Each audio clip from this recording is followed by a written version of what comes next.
Now, where do you think we're going to start? It is with Lionel Messi. What a week it's been involving him. So many developments over the weekend as well. And one man who is right across this story is Gary Cottrill, who we've sent out to Barcelona to get more information. Good morning to you, Gary. Now, first of all, it has been a remarkable 6 days. The biggest story at the moment, as you'd imagine.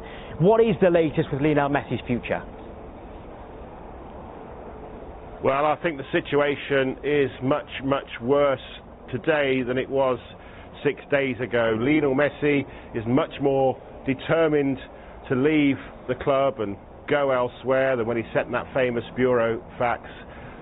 The Barcelona board privately, I think, now accept that whatever they do, whatever they say, at some point Lionel Messi in some way is going to leave the club. And I think the fans now realise that the belief that a lot of them had right at the start of this, that this was all just Lionel Messi, the superstar, spitting his dummy out, stamping his feet because something about the club wasn't to his liking. He'd done it a couple of times before, of course, to try and get his own way, threatened to leave. Twice he's retired from Argentina because he wasn't happy with the way things were going, only to say, OK, I'll play again. This time it's different. This time his head and his heart is not with this club. His head and his heart is elsewhere, it would seem, Manchester City. And so you have this incredible situation where one of the world's best players, the talisman of Barcelona, Barcelona's captain, is now a Barcelona rebel. Is officially on strike, say Barcelona, because he refused to turn up yesterday for his COVID-19 test. It would have only taken 10 minutes of his time. Every player came in with their allotted slot, had the test and left again. Even Ronald Koeman was there. So he won't be able to train at this training ground at 4:30 your time this afternoon. So of course that really does put him in a difficult position. He's likely to be fined by the club. Now, Ronald Koeman would have lost a lot of his players anyway for that training session. Obviously, a lot of players have gone off to their national teams, but Lionel Messi wouldn't have been. Lionel Messi would have been here. Argentina don't play until next month, so it would have been a chance, perhaps, for the new head coach to put his skipper's, put his arm around the skipper and get to know him and reassure him that he's still an important part to play in his team and in his plans. But that's not going to happen, and you can't really see things getting much better unless somehow some compromise can be reached. But at the moment, Lionel Messi just sitting in his home about a 20-minute drive from here, while everyone wonders what's going on around him. Details emerged, didn't they, yesterday about from La Liga, about Messi's release clause, which is a staggering amount. Can you explain the details around that? Yeah, the clash of the clauses. Lionel Messi says he's got a get-out clause, which he invoked in time. Obviously, just to recap, he says in reality the season ended later because of the COVID-19 break. The clubs say no, that is not the case. Your clause expired in June at the true end of the season, and therefore it's not valid. So therefore you still have a contract, and therefore our release clause of this eye-watering amount of £620 million is still valid. Well, La Liga, they hold the contract. They hold Lionel Messi's contract. They hold everybody's contract. They've looked at it, they say, and they agree with the club. The contract does still have that clause in it. It doesn't say, interestingly, how much that clause is, but it's been widely reported as €800 million, 620 odd million pounds. And they say unless the club come to them and say, we've reached an agreement with Lionel Messi, they will not release the paperwork required to let Lionel Messi go anywhere. Now, Lionel Messi's lawyers, I think, were expecting this. They didn't expect La Liga to come down on their side. In the end, it might be something that goes to court and both sides have to argue. But they say that the real situation is that, look, La Liga, as a train goes past, a bit of normal life there outside the training ground of Barcelona. La Liga, anyway, would back Barcelona because Lionel Messi is one of their main assets. They've already lost Cristiano Ronaldo. To lose the other of the world's best players, Lionel Messi, in quick succession would really affect their brand. And globally, the TV sales, etc., would be hit. So they would say, wouldn't they, that they support Barcelona in this row. In the end, La Liga, UEFA, FIFA won't have any say if it does become an issue in the courts. It'll be for the lawyers to decide. Yeah, that was one of the longest trains in the world that went past you there, Gary. But hopefully you can hear this question as it's gone briefly, right? You've been in Barcelona for several days now. We've seen protests, we've seen images of fans upset. What's the feeling like in the city?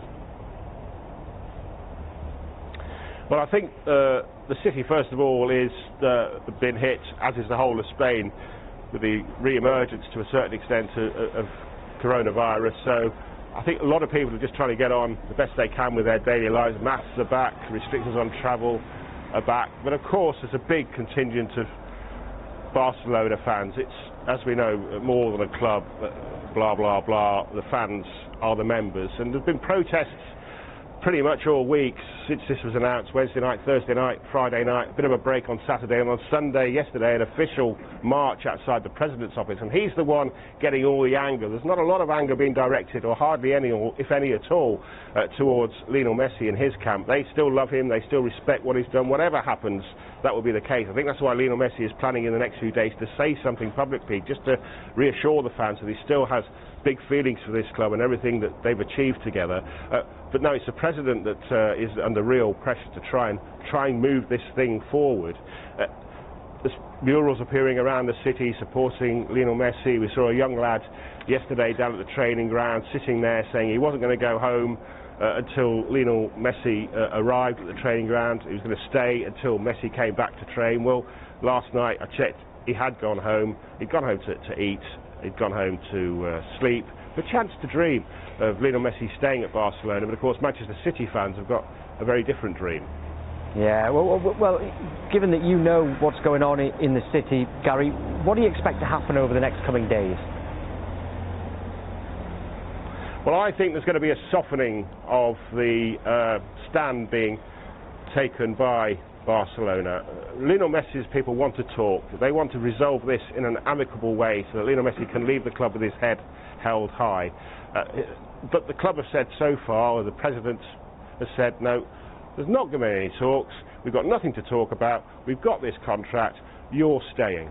Well, Ronald Koeman isn't going to want Lionel Messi, the powerful figure at this training ground, coming into training, especially when all the players come back from their national teams, going around unhappy, wanting to be elsewhere. That isn't Ronald Koeman's style. He's got a difficult enough job as it is, trying to get this team winning again. It wouldn't really be any manager's style, would it? So I think I'm hearing that there are going to be talks over the next few days. In public, I think Barcelona are still saying, no, he's not going. In private, I think they want to try and get this sorted. So I think over the next few days we will see talks, and we will see eventually Lionel Messi leave Barcelona, not for free. I don't think that's going to happen. For a decent transfer fee, and maybe a couple of players as well.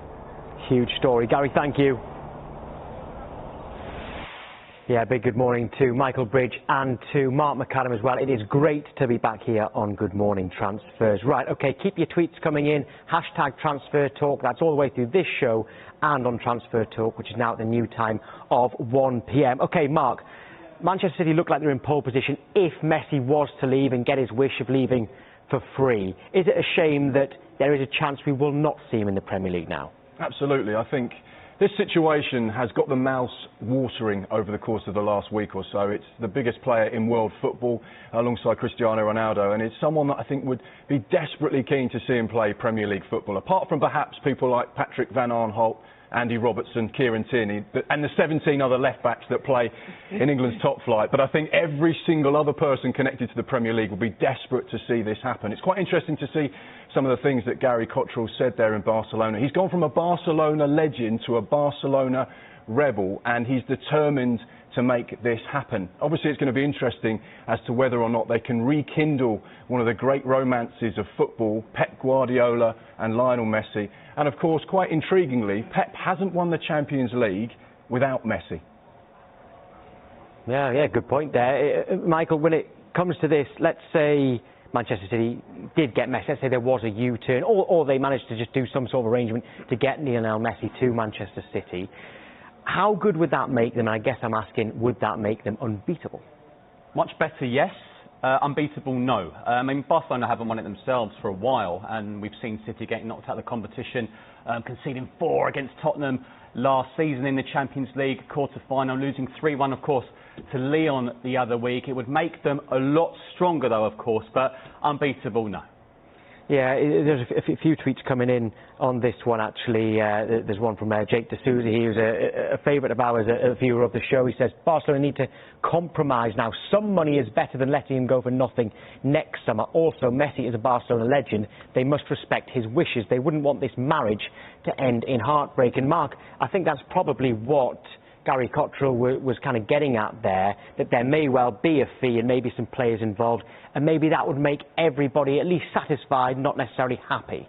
It's quite interesting to see what Gary said there as well, that there's no anger directed at Messi, it's more towards the president, and that's quite fascinating really, because this club legend who's been there since a young boy, we've all seen the videos on social media this week talking about his desperation to play for Barcelona and to be a hero there. He's more than exceeded those ambitions as a youngster, but yet he's desperate to leave the club, but the fans aren't unhappy with him. It's because of obviously his standing within Barcelona and what he's achieved whilst he's been there, but it's going to be a sad day if he does leave.